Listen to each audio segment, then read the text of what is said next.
এখন আছি পালে মেম্বার পাড়া।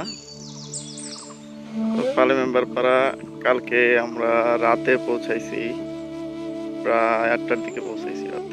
হ্যাঁ, পাড়াটা ছিমছাম এবং গোছালো এবং সুন্দর। এখানে ভিডিও করার পারমিশন নাই।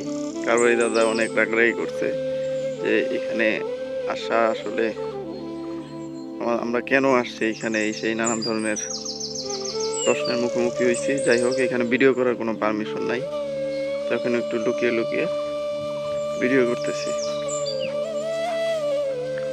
পাড়াটা একদম ছিমছাম সুন্দর, ছোট্ট একটা পাড়া। খুব অল্প কয়েকজন লোক এই পাড়াতে থাকে। অল্প কিছুক্ষণের মধ্যেই আমরা খাওয়া দাওয়া করে আমদানি পাড়ার উদ্দেশ্যে রওনা হব। পাড়াটা সুন্দর, অনেক সুন্দর, ছোট একটা পাড়া।